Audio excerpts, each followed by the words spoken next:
Hello, Vinyl community. This is Randy. Back today with another video.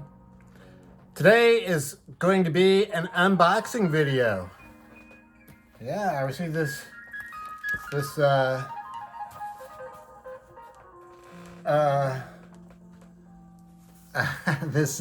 didn't even notice the back of it before. I received this package in the mail from the Zonkman. Very exciting. I haven't opened it yet, so we're going to find out what it is. We're going to find out what it is together. Yeah, Zonkman. I've already been zonked a couple times before. Well, I mean, those were times when I got the record myself. I got King Buffalo and Spelljammer. Gosh, couldn't think of it. All them witches after seeing the Zonkman talk about them. So it's got a really good track record so far. So I'm excited to find out what's going to be in here. I want to tell you, Zonkman contacted me by email, I guess, a while back, and asked for my address, and so I sent that to him. I thought he might be sending me something. I got a postcard in the mail from the U.S. Postal Service, U.S. Postal System. They said that they had they didn't have a package. They had a label, I guess, with my address on it, but I guess there was no return address. They didn't identify what the package was, so I don't really know what happened. I think that they found an empty package with nothing in it, so they didn't really know what was in there themselves. I'm not really sure about that. But anyway, they had instructions on how to retrieve it, but you had to contact the local post office. I don't remember what the instructions were. I was just not looking for that postcard, but I couldn't find it. I guess I tossed it. But I did contact this Zonkman by email, and I said, did you try to send me a record? Because in the post office thing, it said it was from, I think, Greenville or Winston-Salem, North Carolina, and I hadn't ordered any records or anything from that area recently. So anyway, I said, well, if you did send something, maybe it's not going to get here. So it turned out that was the package that he had sent, and so I took a picture of that postcard and sent it to him with all the instructions. So some pretty detailed instructions. He had to go through all that, and I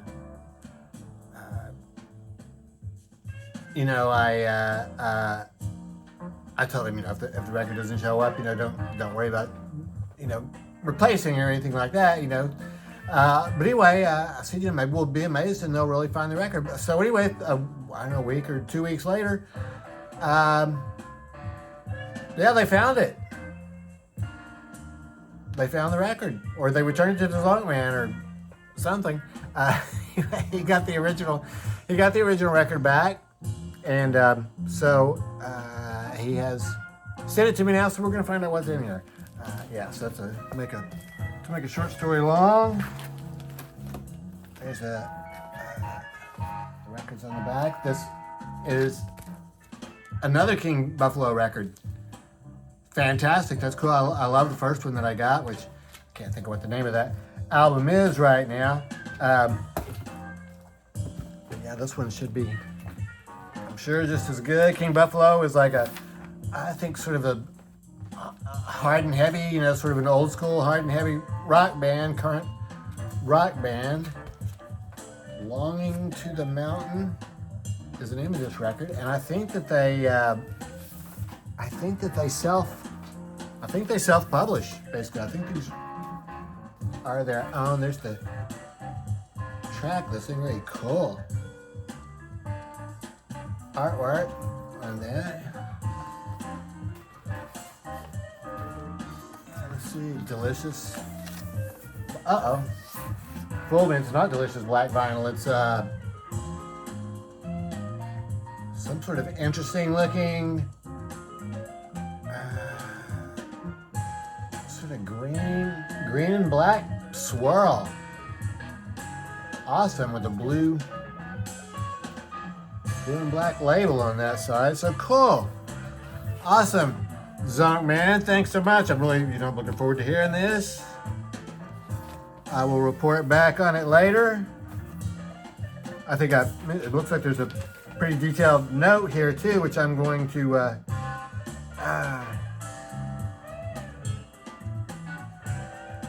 Oh, here he tells me in the very beginning here of the letter, he says, the record got returned and just the label came off. Evidently that was the reason it was undeliverable. I don't know, I just wonder where, where the record went, why the label was off, but I guess the post office must have a lost and found department, so they have restored my faith in the United States Postal System. Oh, very cool. Today I'm going to break with my own vinyl community video making tradition, and I'm going to show you some records I just not picked up today. So I went to, thanks very much for that record, Zonkman. So awesome. Yeah, I can't wait to listen to that. It's going to be very cool. So I'm going to show a couple other records today. I went to Phonolux, traded in 6 records, and got 7, brought 7 home. So that's fantastic. Average. The way I'm breaking with tradition is I'm going to go ahead and show them to you now before I've even listened to them. I haven't listened to any of these records yet, but most of these are ones that they're bands or even the record themselves I'm already familiar with. So I think I can give a little bit of a description. So the first one I have to show is the one I'm most excited about. I was really happy to find this one. Tonight's the Night. I have the cassette, Neil Young, Tonight's the Night, and I have the cassette of this. This is just Neil Young. It's not Neil Young and Crazy Horse. Not the way it's credited. The band is on the back. I think that's Crazy Horse. But anyway, it's credited just to Neil Young. I have the cassette, but the cassette started dragging. So, this is a fantastic record. This is, I think this was the original issue. This is like a textured cover. I don't know if you can tell, but the cover's a little bit messed up. It's a little bit wavy here, like it got wet. It came with this insert, which I'd never seen this before. You know, like I said, I had the cassette. You don't get anything with the cassette. Is this supposed to be Huckleberry Finn there? Cool. Yeah, that's really cool. And inner sleeve.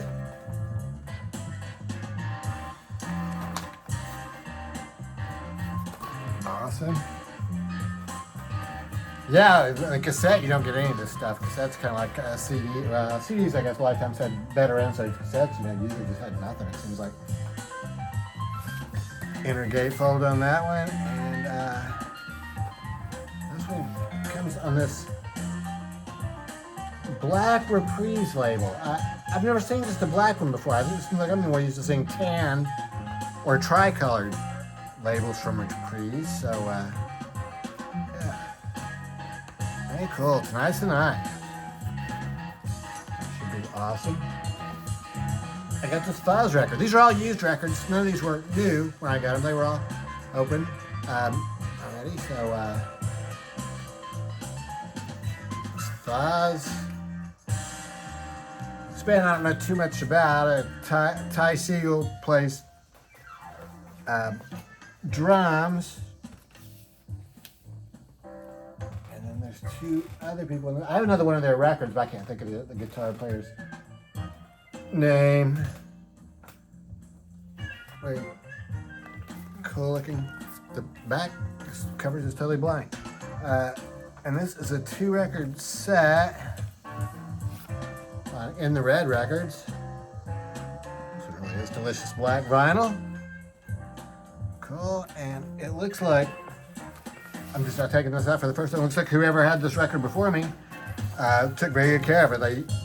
They added a MoFi sleeve to it, or maybe it came that way.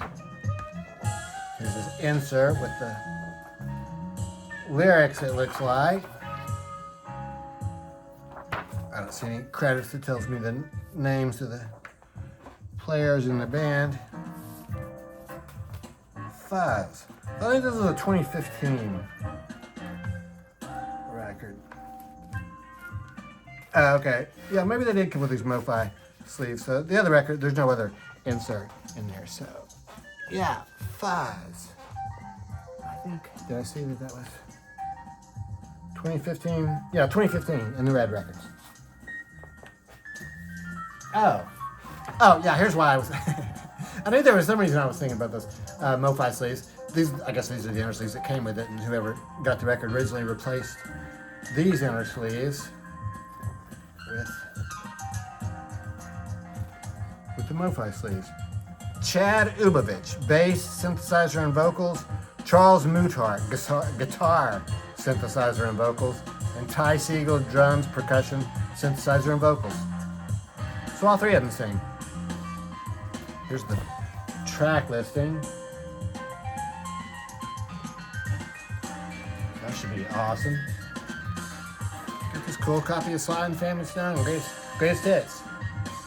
I have a CD of their greatest hits, which has, I'm pretty sure the CD has a lot more songs that are on here.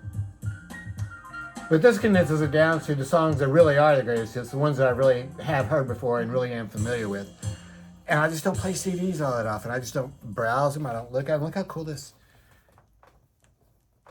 gatefold sleeve is. Yeah, so Sly and the Family Stone. Greatest hits. So, just to remind you what those are. Thank you for letting me be myself again. I want to take you higher. Hot fun in the summertime. Everybody is a star. Everyday people dance to the music. Those are the ones that I know the best, like from the radio. And I think at the end of this video, we'll probably do a needle drop of Hot Fun in the Summertime. Hot Fun in the Summertime. Let's see. I'm sure this is pretty just a basic black record of Epic label. That's cool. Compilation album. The Velvet Underground and Nico, covered in its entirety by Castleface Records and Friends.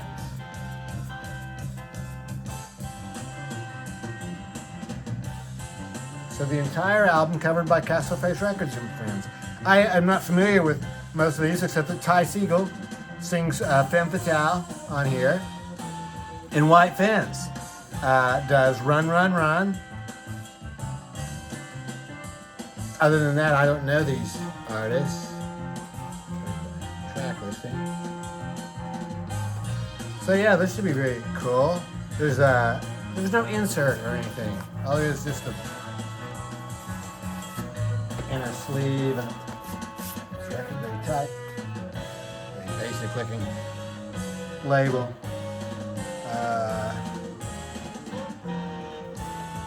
Let's try to look for see what the record label is here. Castleface Records. Yeah, it's Castleface Bands. Castleface created that compilation. So it should be interesting. Well, I was already ready to leave, and the guy told me how much store credit I had, which was really cool. I thought they're very generous, I think, with their trade-in amounts. And I'd found records that were that exact amount. And so it's about ready to go, but there's just a little bit to go and a few records left in one bin, so I figured I may as well finish looking, and this was like 4th or 5th from the end, Paul Desmond. And it was the same price as a Cal Jader record that I was going to get. I put the Cal Jader back. Got Paul Desmond instead. Skylark, that's the name of this one. This is very cool, featuring Gabor Szabo playing guitar. Paul Desmond is an alto sax player. Best known as a member of Dave Brubeck's band. He's the one who wrote Take 5. And I see that the first song on here is called Take 10. So it must be, obviously related to that. Other than that, Skylark is the only like jazz standard that I recognize on here. So it's two guitarists, Gene Bertoncini. Gabor Szabo does all the solos.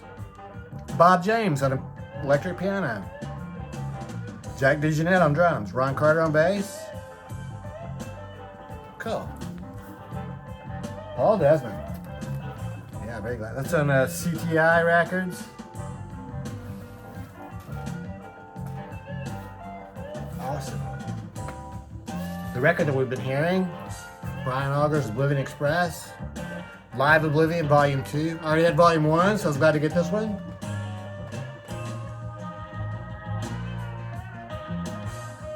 This is a 2-record set.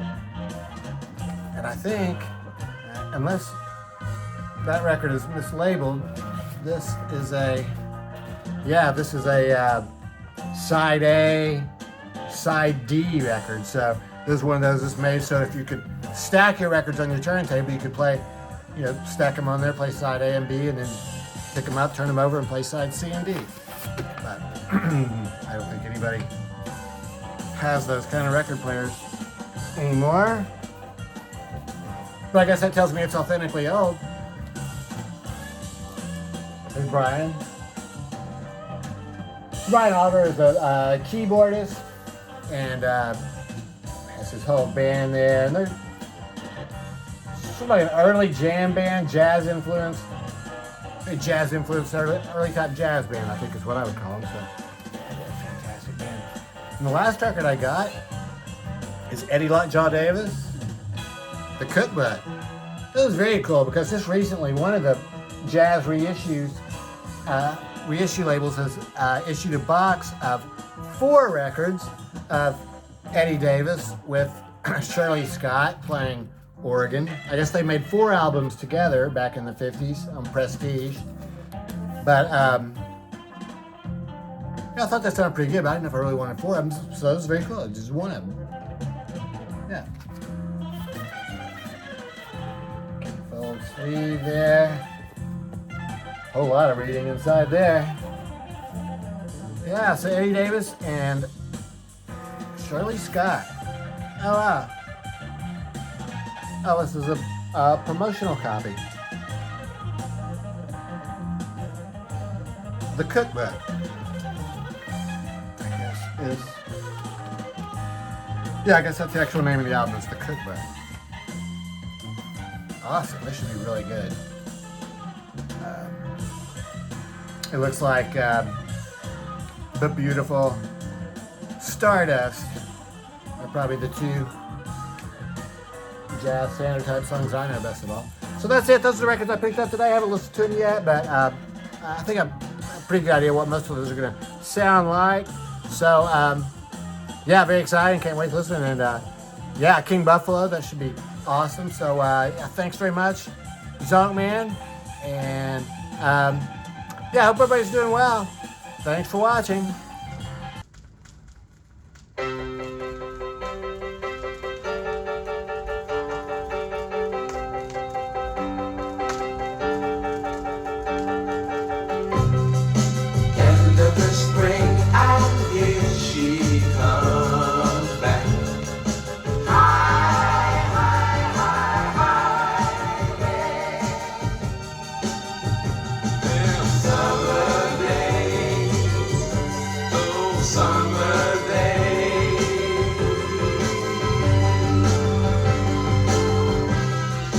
That's when I had